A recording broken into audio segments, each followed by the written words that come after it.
Welcome to the HR Data Labs podcast, now part of the Work-Defined Podcast Network.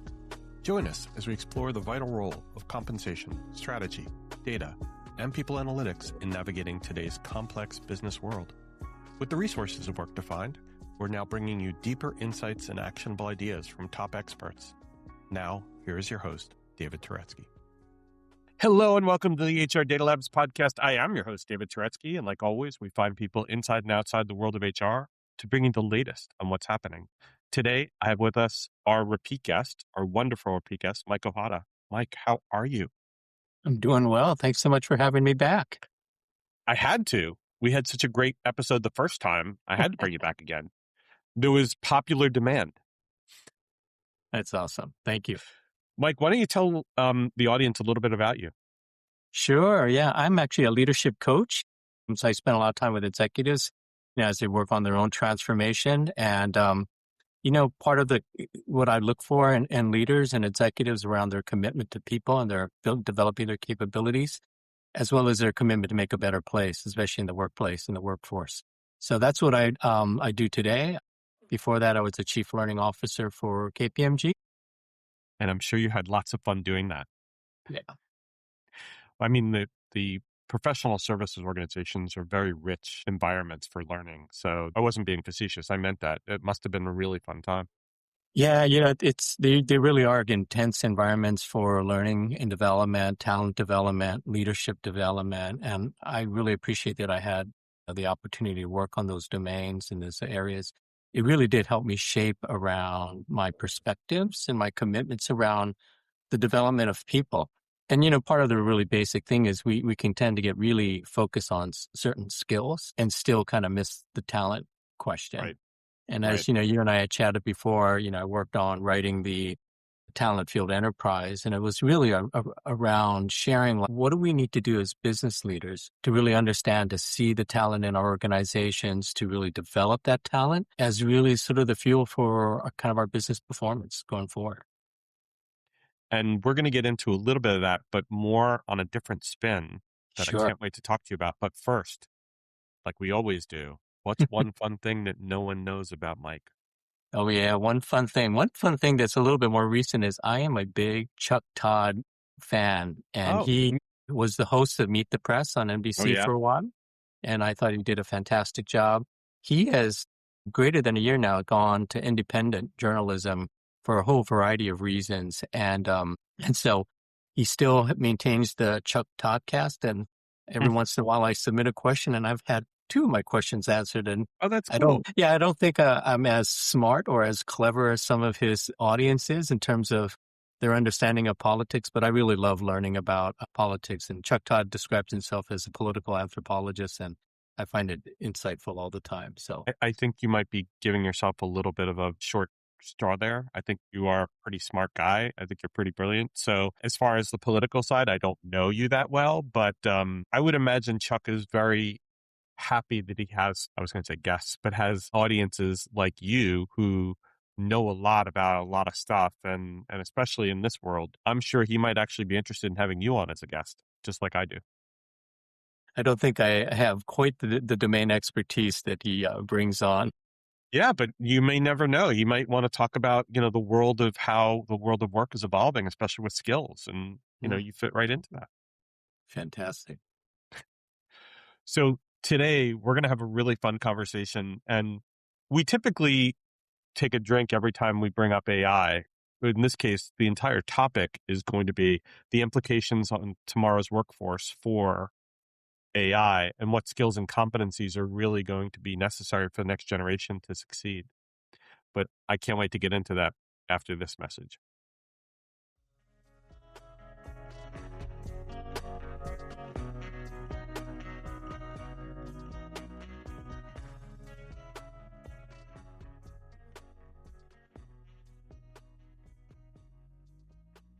Remember that feeling the first day of school, looking for your table in the cafeteria? Do you know anybody? Where are you supposed to sit? You don't know, but you definitely feel like there's toilet paper on the bottom of your shoe. Ugh, this is the worst. Well, you know what they say, high school never ends. I'm Anna Morgan, former corporate recruiter turned entrepreneur, And I know the workforce can feel just as complicated and clicky as high school. Trust me, I've been there. The layoffs, the imposter syndrome, the what the hell am I doing moments at 3 a.m. It all brought one point into focus. We all deserve a place to belong and learn. So I started this podcast just for us. Welcome to your Career BFF podcast, a place where everyone has a seat at the table, complete with masterclasses, no BS advice, and candid conversations with some of my favorite people. It's the Breakfast Club meets the boardroom. So whether you're the rebel challenging the status quo, the brain strategizing your next move, or the quiet wizard making magic behind the scenes, you have a seat.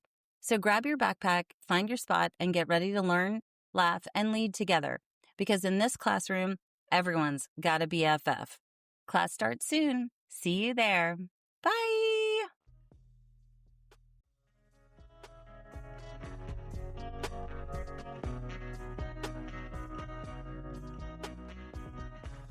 So, Mike, getting to that first question, really, when we say the implications for tomorrow's workforce, what are we talking about?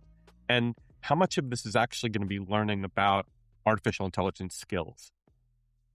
Yeah, that's a great question. And, one of the things I was thinking about this topic is around, is that, there's this notion of kind of the doom and gloom of AI. And actually, one of the things that I've heard on the Chuck Todd cast is that it's really only the US that it feels like it really has a sort of negative reaction to AI. And I'm not saying that I need to feel like I need to be Pollyanna about it or sort of like a cheerleader for the technology. But, I feel like the doom and gloom piece of it is a bit superficial because it looks at work from a task and process perspective and thinks, kind of goes straight to like, what do we eliminate in the workforce? And, really, if you think about it that way, in articles that talk about organizations or firms that are actually, dismissing or letting go people, replacing them with AI, that tells me on some level is that the work that those folks may have done are really like agents. They're very much task oriented. Right. They're very much process oriented.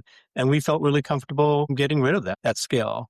And I think one of the things that's really common, right, in the talk around AI is really around AI plus the human leader. And Right. so humans don't go away in this thing. So I think instead of thinking about the work that we're getting rid of is thinking, what really does the future look like? And what do we need from a skills level, from a capability level, from the characteristics around the workforce and leaders and managers actually going to make the work system, operate the way we envision it to operate. But based on your background, you know the world of training, you know the world of skills, and you've written books on this stuff. So, we could read about it a little bit. But the thing that bothers me about it is that the rhetoric and the FUD don't match the reality right now. Yeah. Meaning that there's not wholesale changes happening in the work yet. Yeah. That any task that's being automated are probably things that had been slated to be automated anyways. And it really has nothing to do with AI, like things like customer support. We've been working on getting customer service and customer support computerized for years. And so I guess my question to you is, how much of this is fluff? How much of this is FUD? And how much of this is really serious at this point? Yeah, I think I feel like we're all on a journey, right? And to your point, I would argue that it feels like we're really at that same point with a lot of technology and a lot of automation, think like ERP systems. Right.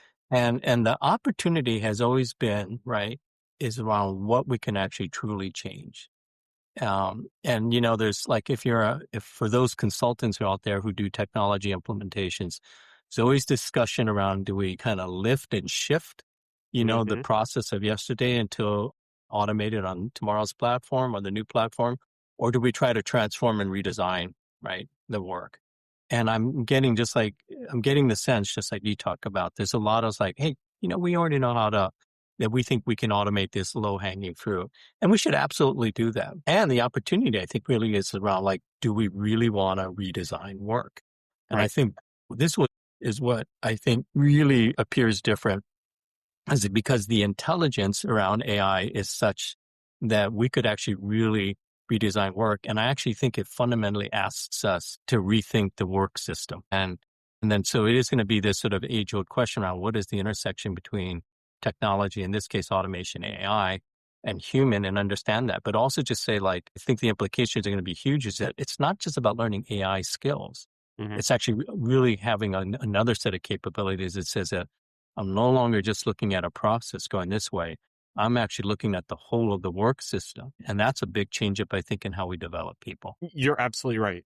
The thing that I'm worried about right now is that there's a lot of who moved my cheese in terms of work. Like if you have two people who work together and one relies on the other for getting things done, and the first one, the let's call the person A, person B relies on person A to get work done, but person A is now changing what they're doing and now including Perplexity or some other system or Claude into how they work.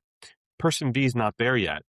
It's going to affect person B significantly if they don't get on board, because A is going to succeed potentially and B won't. That's one thing I'm worried about. The second thing I'm worried about is the acceptance of the AI end product, because we've seen a lot about how there need to be new disclosures put on work that's done in AI so that we know that the AI made up a lot of the thought leadership behind the work product that's getting done. So on both of those instances, there's a lot of resistance to AI actually facilitating or redesigning, right? Yeah. So that, tells me, right, that is that we're all on this together, right? We're all kind of trying to muddle through and figure it out. But that tells me is around, like, there's some really basic things that I wonder how much, firms and organizations really have the kind of the determination, right? And commitment to really get serious around what it takes to work with AI and to create agents. Automations is really great when you get something going, right? Right. Just the reward you get. But, like, to your point is, like, how you really, if you're working with kind of the large language model bit, right? How do you really work on prompting, right? Right. And I would argue that it's not just doing simple search and query kind of stuff. There's some real work and art and how you prompt that, how do you Right. reframe it, how do you redirect it, and so forth. And if we're just trying to get simple answers out, then we could go down this path where we may get misinformed, but you have to tell the AI and this context around what you're willing to accept and not accept and be super clear about it.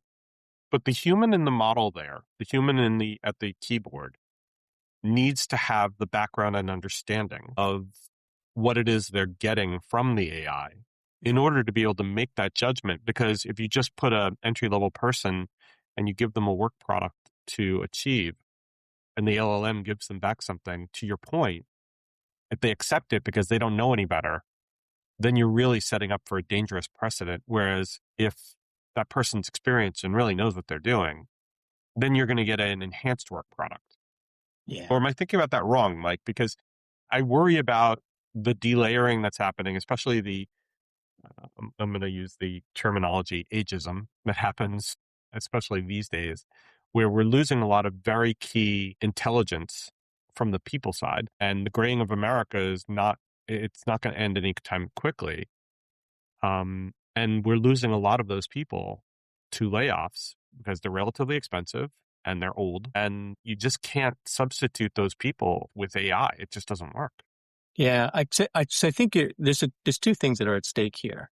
One is sort of the breadth and depth, right, of what I would call the institutional knowledge, I think is what you're referring to, right? Yes. Is around where does that go? Like, and where else does it live otherwise inside the heads and kind of the embodiment of kind of a mature workforce? And I think that's a real question. Related to that is this other piece around our basic sensibility around how that judgment Right. and institutional knowledge has been formed. And let me pause for a moment and take you back, because I remember when my kids were in high school and the teachers, when you go to those teacher parent night kind of meetings. I definitely remember that. Yeah, they point out this really big differences around the way we were educated is you went from A to B to C to D. You were expected to memorize A to B to C to D. And, this generation of younger professionals, right, sort of the Gen Z, have been in this educational frame that says, we don't expect you to memorize A to B to C to D. We expect you to be able to find and remember or just locate pieces of information. So it's not a regurgitation of facts. Right. It's really understanding the sort of the system of information, the world of information. So pause on that, kind of apply that sort of thinking to the workforce. Most of our kind of skill and development models is really pretty linear. And there's a whole thing that I'm seeing kind of missing, and this is the transition point we're in, is that how do you get actually a workforce that's full of systems thinkers? Mm-hmm. We collectively have to get comfortable with people not being trained on A to B to C's, in this linear process, but really feel comfortable looking at the system of work and going, how does that piece work? Right. What is everything that I need to know about that as it affects this? And, even when you think about task and process automation, we're still thinking it kind of on some level these things. But, what's built into our understanding of leadership, for example, and kind of, maturity of competency is this notion of, it's not just process work, but it's really understanding the system of work. Now, the system of work, I would argue, is not new. But what it requiring us to do is really shift our focus at just taking people through a linear kind of training and skill development is not going to cut it. We actually have to get them to think about the whole and think about breaking it down. And the judgment formation is going to be different from the way we form judgment. It's fascinating that you say this because it makes total sense how you're coming up about this, because they live in a world now where all they have to do is open up a browser and get the answer. Yeah. They don't kind of need to know the A to B to C. They just know that that's the answer. Whereas you and I were both trained on, well, you got it. Before you can get to C, you got to go through A and you got to go through B. And that's fascinating. And I think it actually also speaks to the fact that we need to set up a different performance evaluation system to be able to encourage not just the competencies around this, but also getting to that end result. We always cared about how you got to the end result. Now, do we really care? Yeah. I think there's a shift that goes back to, we talk about this in the business setting all the time is, you got to care about the outcome. You got to care about the performance. And I do think outcome becomes really super important. I think there's a lot of skill and competency development. It's really about coming up with the answer. The answer is not necessarily the outcome. Right. Right. So think about your typical, and this is not beating on any function within an organization, but think about your finance person or analyst who's constantly being asked to come up with the answer to question X, to question Y. And the really basic kind of business strategy outcome question is, what are we trying to achieve with all these questions? But what we've done to the workforce is get them to be really good at answering questions on demand. And now the shift really is like, okay, collectively, what's the outcome that we need to get to? But Mike, and I hear you, and I totally agree, but don't you think that there's a difference between regulated types of work like finance and kind of more, I guess you could say, open-ended work like sales? Sales, the salesperson just cares about making, the sale of that widget, like a car salesman. You can get a car salesman who's high pressure, and you can get a car salesman who, goes, hey, listen, I'm on salary. I can sell you this car if you want. This is the price. Boom. Or you can get a really high pressure salesman who's like, you'll never find a car like this again. Great deal. It's got to close now. Don't call your wife. You've got to sign this right now. And those are two different ways of getting to the outcome, which really go back to the culture of that organization and how they want to be.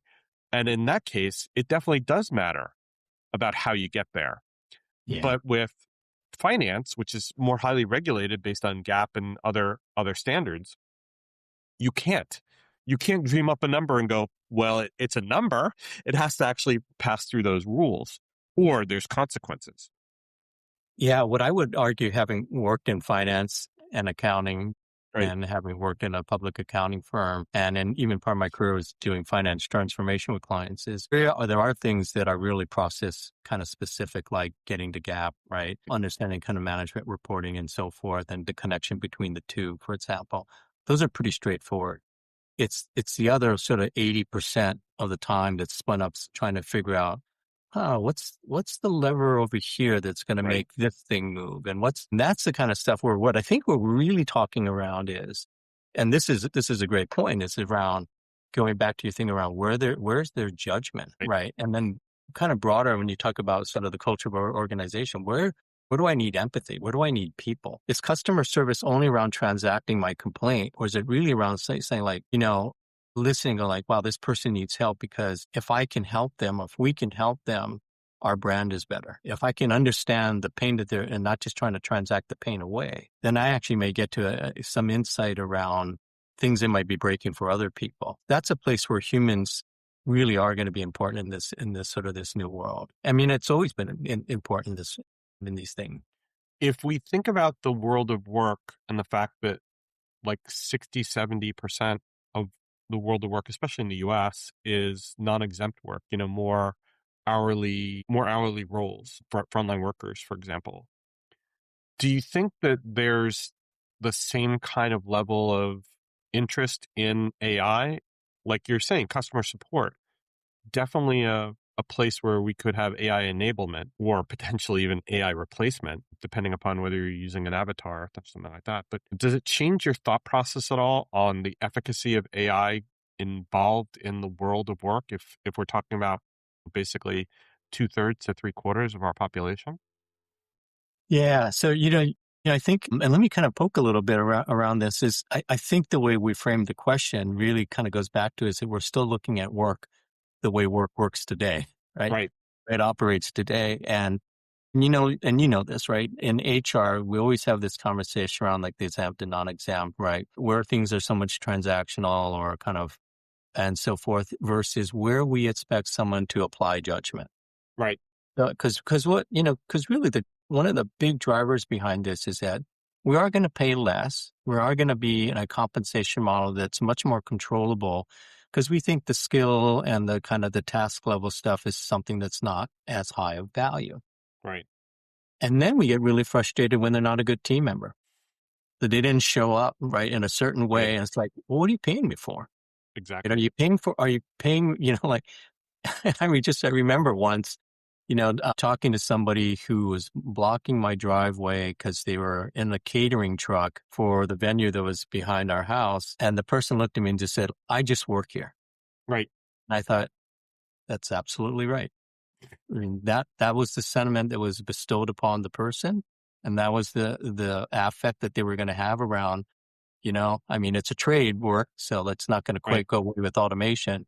Right. But that sentiment that the person kind of conveyed to me is like, yeah, we put them in a spot that said like, they didn't care about the fact that the driveway was blocked for me. They just had to get through their Exactly. right. And so the question for us, so this is the real leadership question, I think, in organization is how brave do we want to be if we want to be kind of like this notion of a frontier firm to really go back and kind of redesign the work system and say, okay, tasks are tasks, right? Discrete processes are those things that we're going to go after. But let's really kind of redesign this, right? And if we only think we're about replacing widgets with other automated widgets, then, Right. we'll get the outcome that we look for. And a lot of times that's the myopia of Yeah. how management has made decisions, which is I still want the work to get done, but I want it to be done in the cheapest possible way. I don't care about safety. Well, I do, but I don't. You do. I don't care about, I don't like my insurance premiums going up, but let's just do whatever we can on the margins to be able to get this work done without having to spend much more money. So yeah, I hear you. Why don't we transition though to talk Sure. about how all of this affects the world of leadership and management and talk about the leadership competencies that we're dealing with and how do we make the leadership understand how the world is changing and how do we actually get them there? How do we educate and train for tomorrow's workforce to be able to make different decisions and not just replace a current process with just a widget maker who now is robotic and instead of having the person doing it? Sure.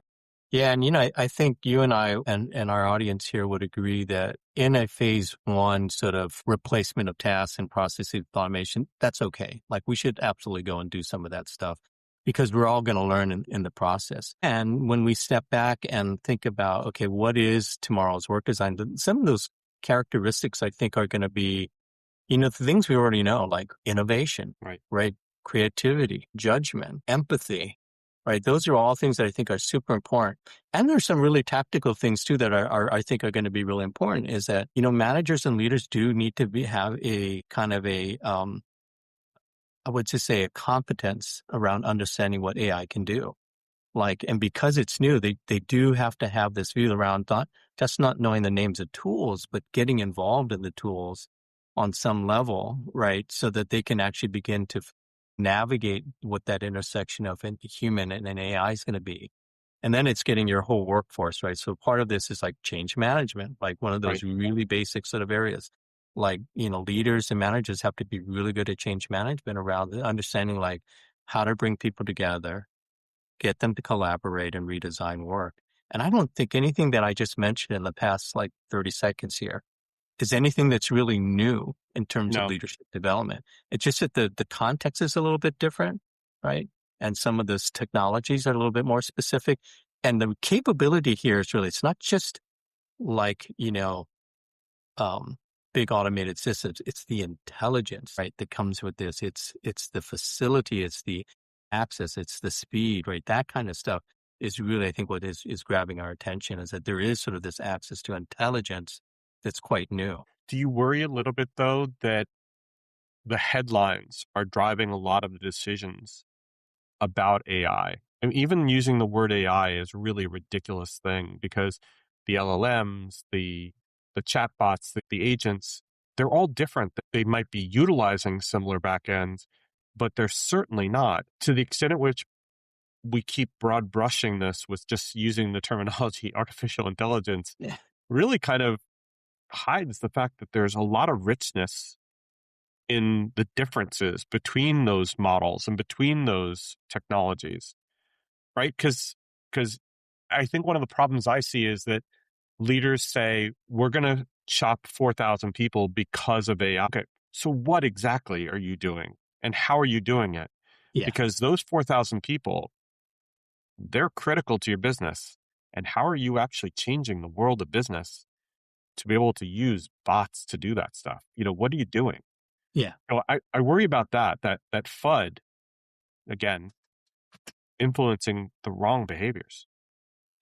Yeah, I think one thing to consider is you talk about the 4,000. I know sort of the reference you're thinking about is, but where, to your point, where are those 4,000 distributed, right? How much of this announcement is virtual signaling to the marketplace around the kinds of things that we should be doing to adopt the future, right? Or to embrace the future. And then, really, it also tells me that there is a low hanging fruit that says, we were probably 75, 80% there on the automation part of it. And the level of analysis, right, that was being done, say it's all analyst work or what have you, is stuff that's like commodity, low level work. I mean, so if you inverse or flip around kind of the analogy, and you're saying agents are doing this now, it's so you're basically telling me your analysts were agents. Right. You were prompting them to do basic things that now you can get a model to do, right? And I go yeah, that makes sense. You should absolutely swap that out. Now, the question is, what else are you going to do? And is there a place for some, in that workforce, if you have the time and you have the wherewithal, who in that part of the workforce could you repurpose? That to me is the home run kind of question. Right. It's not just cutting the people, but realize I still have a workforce tomorrow. And if I can reduce the cost of it here, right, then people expect me to reduce the cost. But what can I do with the talent and the skills that they have? Who has a disposition? I was talking to a president of a liberal arts college, and who was the champion for really doing the entrepreneurship program. And I just I was I think everybody should go through entrepreneurship. Yeah, absolutely. It's not that you're going to be an entrepreneur, quote unquote, whatever that means, but the skills. Well, how do you come up with a concept? How do you market it? How do you understand your supply chain? How do you fail? Yeah. How do you learn from your failures? Yeah. And then all the tactical things around project management, right? And communication. Yeah. And it's wow, how is that not needed in today and tomorrow's kind of work environment, right? Because you're going to need people who are going to be saying system of work is this thing that we're trying to do. How do we kind of design around that? Where do I get help? Where do I get automation? Where do I get agents, right? And so forth. And so I think there's all kinds of things like that, in the development of, right, not only folks coming out of, say, higher education, but well, what do we do with the workforce that, we need some of that, because the approach is different. And when you think about entrepreneurship, it's kind of a holistic outcome approach than versus kind of a list of skills to kind of check off. And I think that if I hadn't learned lessons in the entrepreneurial world early in my life and early in my career, failure would have been more devastating than had I not had it. So I agree with you. I think they should be teaching that kind of stuff in high school, Yeah. because some of the kids nowadays, some of these kids nowadays, I should have said it like that, are going to be much more open to things like electrical school, or being an electrical technician or a plumber, or somebody who works with their hands, because there aren't enough of those jobs. I mean, there aren't enough of those people. There are plenty of jobs open, and even more necessary given the infrastructure needs of AI and the construction industry. And if you've ever had to, if your toilet leaks and you try and find a plumber and they say, I can come over today, oh my gosh, you live in a great place, because there's a lot of not today, next week or the week after. And where I'm going with this is that I think that there's going to be a need for plumbers and electricians, but there's certainly, even with plumbing and electrician, there's going to be need for them to utilizing the tools that you're talking about to be more effective. So teaching entrepreneurial skills to those people will help them from failing a lot after they graduate with that degree. Yeah. And, just having worked with a lot of trade folk in the past, there is this point in their own career and how they think about it where they go, well, I've been working for this shop for a long time, great, owners, great team, and I want to go do my own thing. Right, exactly. And they become entrepreneurs kind of in that kind of classic sense of entrepreneurs, but they got to manage supplies. They got to manage inventory. There's all these things. And it's, I'm listening and talking with them because I'm just curious about, how they go about it. And it's not a simple thing. Like, how much do you carry in your van? Right, Like, that takes a lot of money to have all these parts and right. things. And, and so getting organized, scheduling work, getting subcontractors in, and it's really, really fascinating. But yeah, the skills are the skills and we all need them. Yep. And I think artificial intelligence helps them get there. It can certainly help them organize. It could certainly help them with customer support, like a scheduling system, Yeah, which, all of us need on a daily basis these days. So, yeah, I totally agree. Why don't we go to the last question? Because I think sure. this will bring us all home, which is, if you think about the enterprise and the roadmap for adoption of AI technologies, where does training fit into that? As well, how does this relate to the analytics and the data that people use at work? Is it something that, is tied together? And how does that story end? Yeah, I think some of the kind of the people data and analytics that, that we have and been talking about, and some of we haven't quite fully realized yet, like for example, like skills inventories kind of Oh, yeah. idea. I think it's not a super, I would say accessible. Like I think sometimes it's hard to find databases that have skills and things like that and certifications and so forth, especially among knowledge workers. But, we've been talking about skills kind of focus or skills kind of, based organizations. I think that's still really true. Because then you can kind of put your shift on to like go back to the talent question around, okay, we're going to cut 4,000 people. Right, What do we need tomorrow? Right. So right, but I think having that, continuing down that path of really trying to understand the skills and competencies and having your own firm's point of view around what are the capabilities I need. I'm a really big believer that, you could try to cookie cutter this thing, but based on your industry, based on your right. position in the market, based on where you want to be in the market, your decisions around the skills you want to have and the competencies and characteristics may vary. But knowing that and then understanding how your workforce kind of measures up to that is super, super important. And if we don't know that today, running into AI doesn't change the problem. No. It's just a different problem. Do you think that means we have to have our own ontologies around skills? And for those of you who don't know what an ontology is, it's basically the skills that make up the work that you do. So it describes the work you do by getting into skills, behaviors, and levels that enable us to describe how do we want to have our work done. Do you think we need to customize that for us, not just from an industry perspective, but really from a cultural perspective?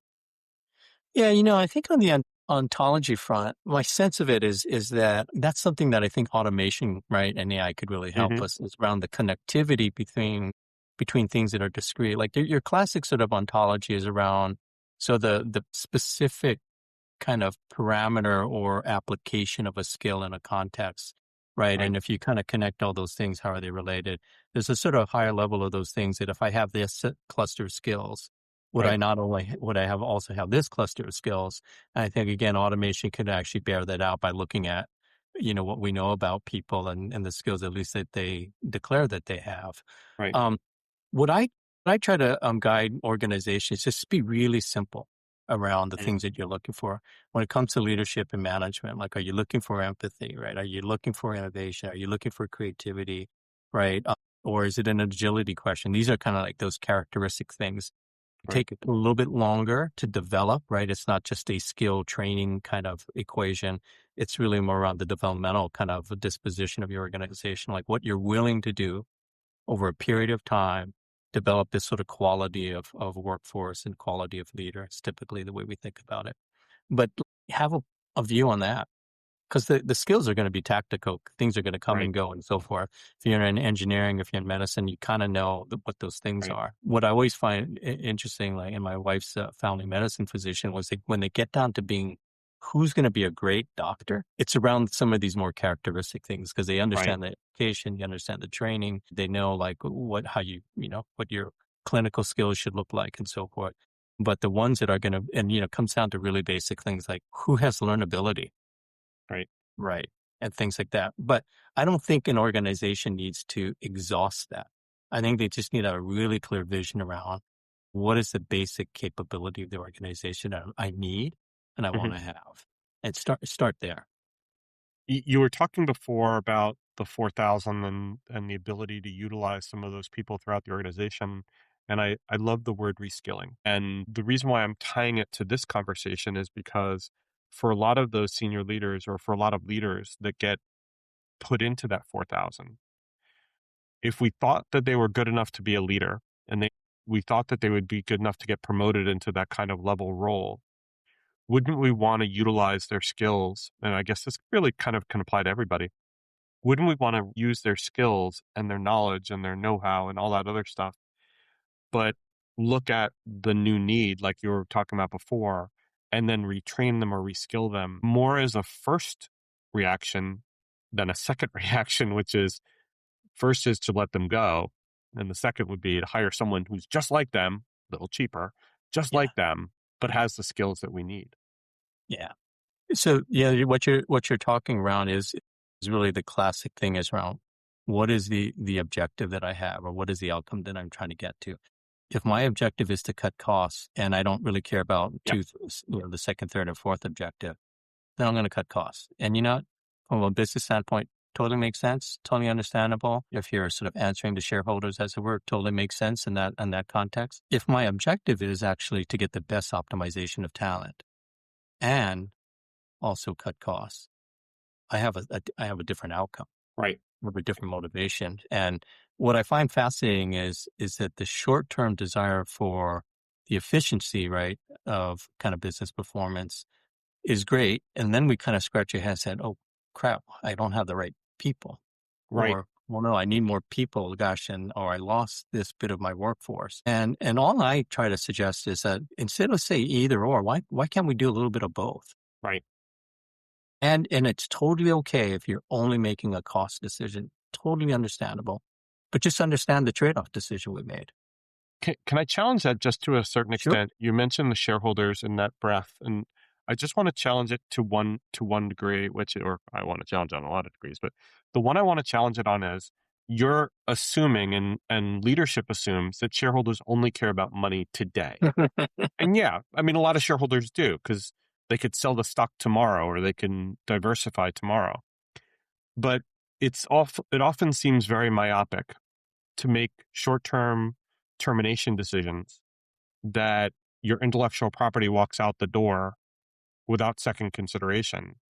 To your other point about the, A, B, and C and D. And I would suggest that the shareholders, if they really cared about the company and they were shareholders we wanted to hang on to, that they would care about the people that we have invested in long term, unless there's performance issues, of course, and not worry as much about the cost or restructure the cost. Keep the person, find new ways, because compensation isn't definite. You can change compensation, but getting rid of that person is permanent. Yeah. It causes downstream ramifications, as we know. Yeah, no, I appreciate that. And I think it's a narrative that the leadership of any firm needs to kind of walk through and Right. kind of cultivate and glean from, especially the big, maybe institutional shareholders or the big kind of shareholders. You know, in my days at KPMG, I had this really great opportunity working with some private equity folks who were in a very kind of specific part of the market. They were in nuclear waste management. Hmm. And, like the nuclear waste that comes out of hospitals, et cetera, things like that. Sure. And these were like classic finance guys, sitting around looking at sports, super smart, super energized. And, they cared about the integration of the thing that they were acquiring to make sure that it worked well. Hmm. It wasn't just about what's in the portfolio, what goes out of the portfolio. They were really Mm-hmm. they really cared about like what the entity that they were buying and making sure that it actually worked, right? Mm-hmm. That it operated well and it wasn't just a numbers game. And Right. I really appreciated that about them. So to your point is, not everybody's wired the same way. Mm-hmm.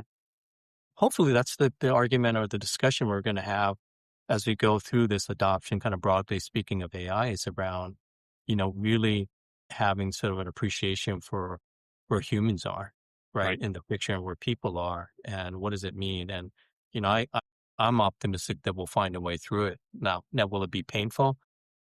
Likely, I'm sure there's pain. We've already seen the pain. So, Yeah. yeah. But, what do we, and there's some really big questions around ethical questions and so forth. And, like just take sort of the kind of the public debate that was going on with Anthropic and the Pentagon, right? Yeah. And so forth. So there's some big discussions that I think that we're going to be having going future. And I'm excited that, I think collectively, to your point, I do think people, broadly speaking, have a much kind of values-based sort of outcome that we're trying to get to. Mike, I think I could talk about this with you forever, but we have to go. But I want to tell you that it's always a pleasure having you on. We're going to have you back and look at this in another way through a different lens, and I can't wait. Wonderful. Thank you so much for having me back. Thank you for being here. Thank you all for listening. Take care and stay safe. Thank you for listening to the HR Data Labs podcast.